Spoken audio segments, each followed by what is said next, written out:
if you do, please inform others as well. Like, subscribe, and comment. So today, I'm going to do some poetry with you. Remember, in grade 12, in fact, in grade 10, 11, and 12, we don't teach poems, we teach poetry. It's very different. In other words, we teach you the skill and not the poem per se. So, with that being said, you need to understand certain things when you are doing your analysis. And remember that every poem is an unseen poem before you do the analysis. Okay? We still want you to improve in the unseen poem. At least 7, 8 out of 10 for that. Okay, many of you are still not answering the question. You need to answer the unseen poem. It is compulsory and it will be there. It will always be there. Okay, you need to answer that poem. Okay, so you need to obviously have the NSC question paper in front of you.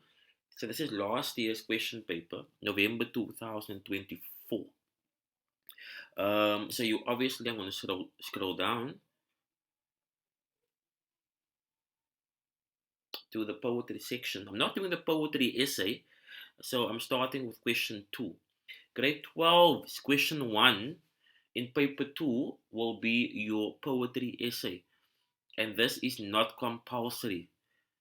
Even though we advise you to do the poetry essay, as you can see here, the first question there will be the poetry essay. Okay, it's not compulsory.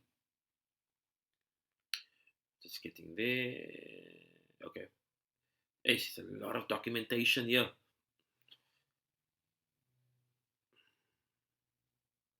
Okay, so here we go. So this is obviously a question 1, the essay question. We had Fernhill in the examination. I mean, I predicted this poem. So in front of you, you have the first poem, This Winter Coming.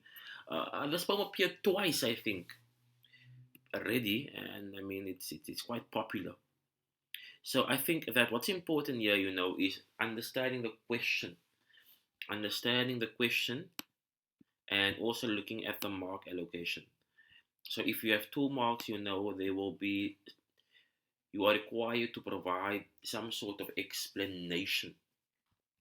So if you look at 2.2.1, identify, and that would be 1 mark where you only identify the mood. Okay, but here, well, what does the word implies that you need to provide some form of explanation. Okay, so for 2 marks, you can say that what does the word thick convey about the rain? It conveys that the rain is heavy. You can say that if you're doing the literal interpretation, it conveys that the rain is heavy. It conveys that it is about to storm. And if you want to go into that metaphor, you can even speak about that. The thickness of the rain implies an oppressive condition caused by apartheid. This type of rain is unpleasant and uncomfortable.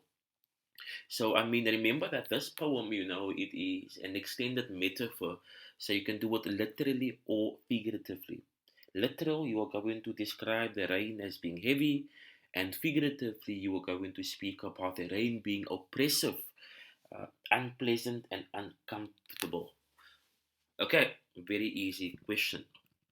So, 2.2.1, identify the mood. I mean, the mood could be, the most obvious answer here would be an ominous mood.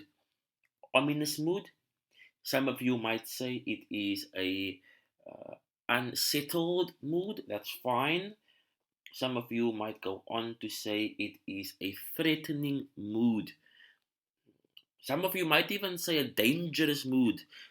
I don't know about that one, but the first 3 answers will be spot on.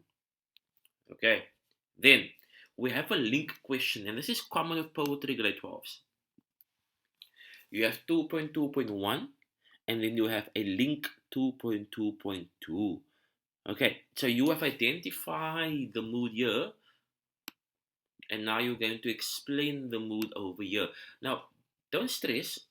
let's say you have identified the incorrect mood, and don't think that your explanation will be wrong as well. You might get marks. You might, depending on what you write. Okay. So even though it is a link question, they are not dependent on each other. So explain how this mood is created. So you can say that the sea is swollen. It implies a looming danger. Words like churning and broken, conveys a sense of chaos and violence, and this adds to a hostile mood, a mood of hostility. So you need to explain the idea of looming danger. You need to explain the idea of the word churning and broken, conveys a sense of a hostile and violent mood. Okay, so that's quite easy as well. So 2.3, if you look at this question, refer to lines 24 to 26. Comment on the effectiveness of the simile in these lines. So grade 12s, you will not be asked. I mean, sometimes, let me not say that.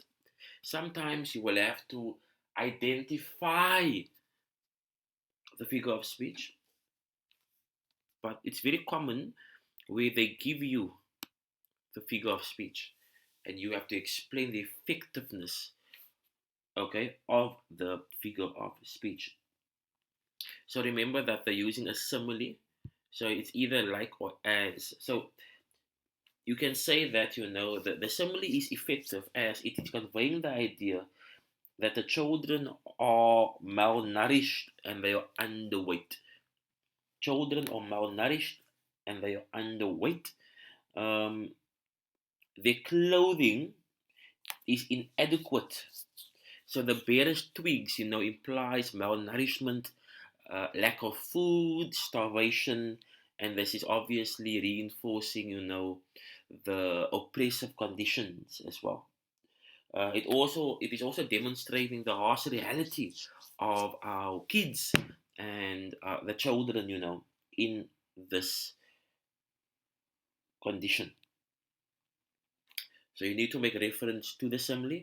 You need to explain the idea of children being undernourished and underweight. You need to explain that the clothing is inadequate. You need to explain this extreme starvation, and you need to link this to the idea of an oppressive regime. Okay, so if you look at 4.2, refer to lines 18 to 23. On every corner, ellipsis is not frightened. Critically discuss. Now, grade 12, I don't know if you guys are afraid or fearful, but for some reason, when you see this word, you're like, you, relax, chillax. You need to critically discuss how these lines conveys the central message, and this will be your higher order question. So here, what we're looking for a critical comment. Okay, so you need to explain and give reasons for your answer, and also explain the central message of the poem. So in this context, you can mention that the cold weather is conveying a sense or conveying an oppressive condition where many people are malnourished, they have no proper housing, and they are very poor. They are living on the edge of death. The reference to men is implying how men, are standing on the corners waiting to be employed. And this is contrast to the cars driving past that are overfed.